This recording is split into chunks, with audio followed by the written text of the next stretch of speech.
So ayan po mga kababayan, magandang umaga po sa ating lahat. Diyos ko, ang sarap sa pakiramdam po mga kababayan na tuwing tayo ay nandito sa bahay ni Kuya Jerome and Ate Princess na merong unti-unting nababago po mga kababayan dahil sa pagmamahal ng ating mga sponsors no, na nababago unti-unti yung bahay ni Kuya Jerome. Yes po mga kababayan, nandito tayo muli at update tayo sa bahay nila kung ano na nga ba ang nagawa sa umagang ito. Yes mga kabayan, alam ko masaya kayo kapag nakita ito mga kabayan. Okay, sige, pasilip natin. Ayun sila ni Kuya Pablo and Kuya Makmak po mga kabayan.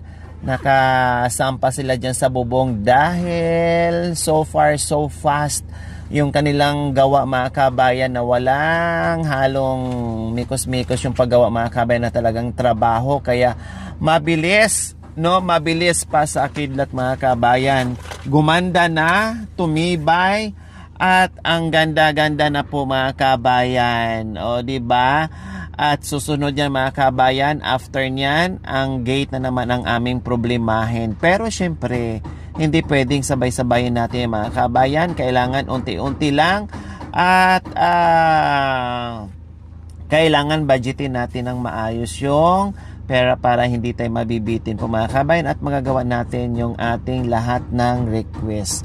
Okay, sige, bababa po ako mga kabayan dahil hindi ako kontento nandito ako sa loob ng sasakyan. Bababa ako dahil tamang-tama ay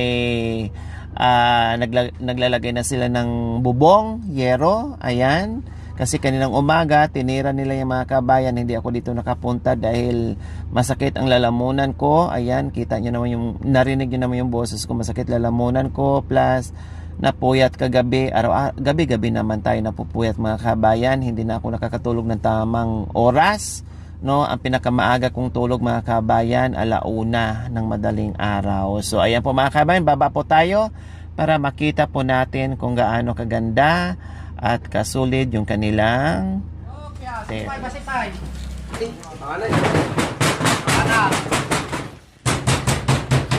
Anong kaguluhan? Bakit may nagwawala? May nagpupukpok ng yero. Kitang sirok na, hindi nagsayipan na mga. Hindi ka na nagtugtungan na. Hindi nagtugtungan na. Tangin na ka. Sakto lang daw. So ayan po mga kabayan ay nagawa na po nila, no? Napansin niyo po ito mga kabayan, ayan, tinibayan naman po nila yung dugtong kasi hindi kami nakakuha ng diretsyo na kahoy na size 14, no, kaya may dugtong siya pero super solid na mga kabayan.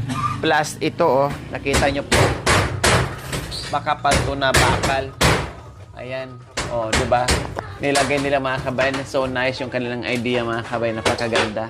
At talagang dinobli-dobli nila mga kabayan, no, di ba?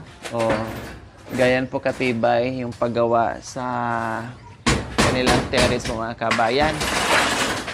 At mamaya-maya lamang po mga kabayan ay matatapos na rin po nila yan. Napakaganda.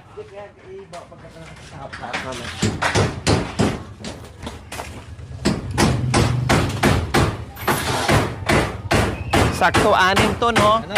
Yung yero, Jerome, patabi yung yero. May dadaan. Dadaan si Kuya. Ay, hindi pala dadaan.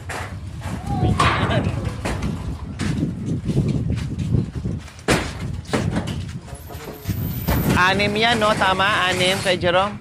6.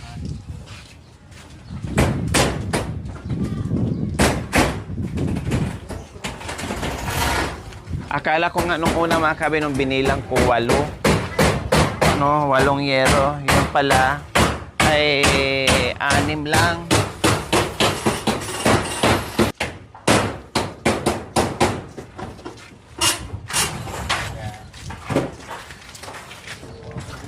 Sinagad na siya mga kabayan kasi nung ginamit na nung nakaraan, 8 lang yun no, ang haba, Jerome.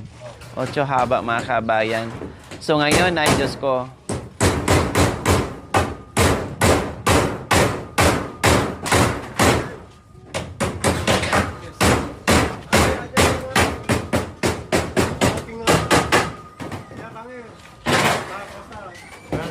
Yung sa likod mo makatama. baka makaano ka ha, makatama.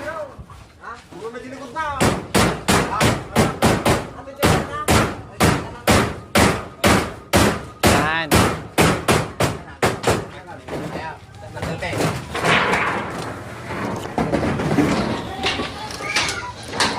So ayan po mga kabayan, oh, ang purpose nito, oh, ayun, sagad na doon.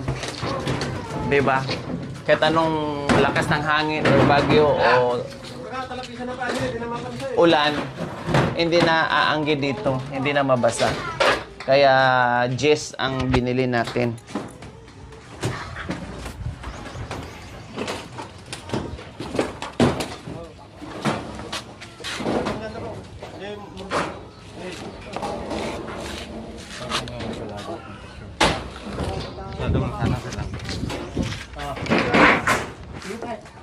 So ayan po mga kabayan.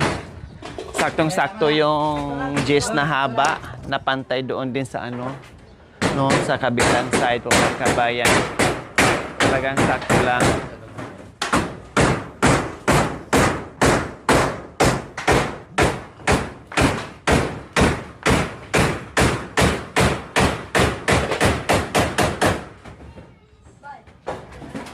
Dandahan dyan kuya ha, may kuryente pala oh.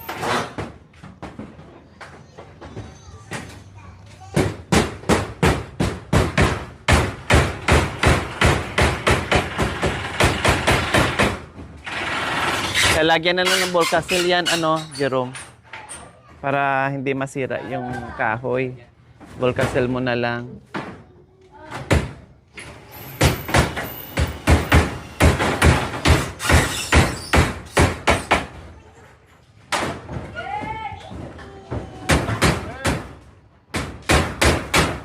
Isa pa.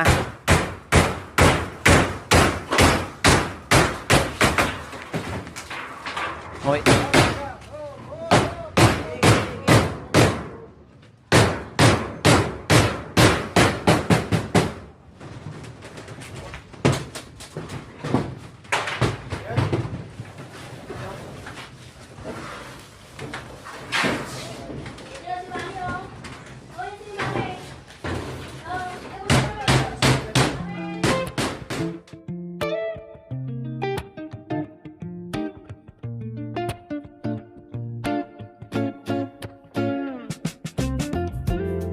So tumangkad po mga kabayan, tumaas, no? Tumaas yung ano natin, yung bubong. Ito yung dati mga kabayan. O, ito yung dati hanggang dito. Halos 2 ano lang. No? Ngayon, ang laki ng tinaas ng kabayan. Ayan. Mula dito, pero tinaas ng ganun ka. Ano kaya, maibsan yung init dito sa terrace. Tapos open lang naman yung gate mga kabayan. Hindi ko lagyan ng ano, ng steel matting or ano. Basta saka na lang natin planuhin yan na lalong presko dito sa loob.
Sino nagsabi siguro ikaw na naman.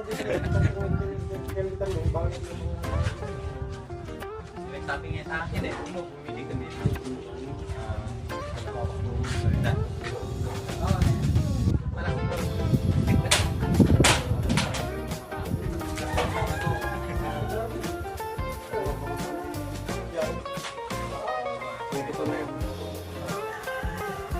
Kita katikot niya, pilihan sila.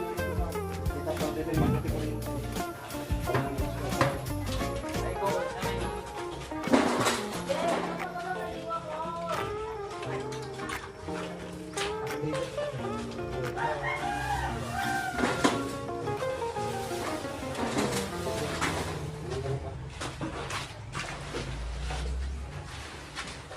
Ayan.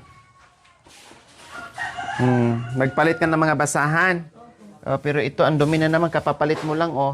Aba, very good yung panganay. Ganado maglaba, di ba? Dahil ang tubig nandiyan na. Hindi ka naman papagod sa hakot ng tubig. Ganado maglaba, nangangamoy na ako. Ha? Ang baho ko na. Oo, kundi pagkatapos labahan yung mga basahan dyan, yung katawan mo na naman ang labahan. Hindi na pa ako pagod dyan. Yung mga trabaho ko, pinagtatawanan pa ako. Bakit? Sabi na, maligo ka na, nangangamoy ka na. Naamoy na nila. Ay, apo. Naamoy ka na pala nila. Kaya kailangan ay maligo ka na. Wash-wash na rin ako. Si Jerome, naligo na. Hindi pa ate. Gabi lang naligo. Sabay na lang kayo dyan. Ay, ayaw mo. Bakit? Masama ba na sabay maligo? Mag-asawa naman kayo. Anong masama doon? Maligo lang naman. Wala namang ibang gagawin. Sabi kami maligo mo, kaya kung maliguan niya dito. Hindi. Para magpa-brush ka. Mabrush yung likod mo.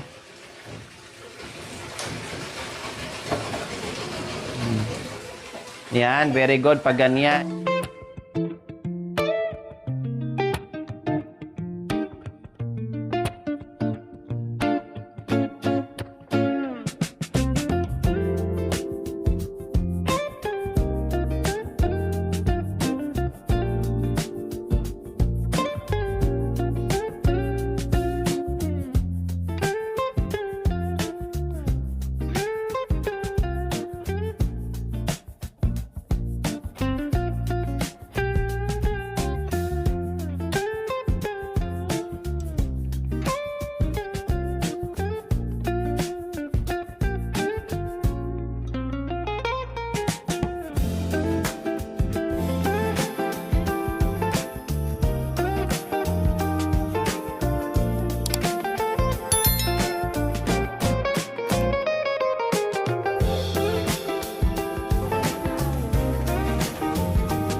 Na?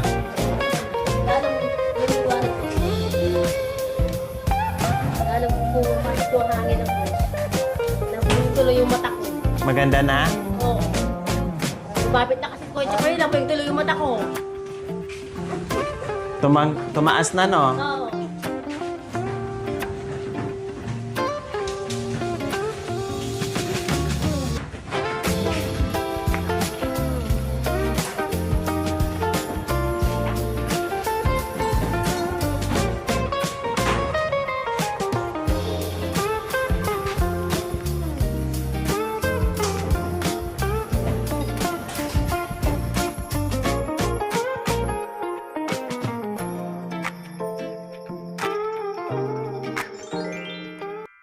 Thank you for watching. Don't forget to like, share, and subscribe.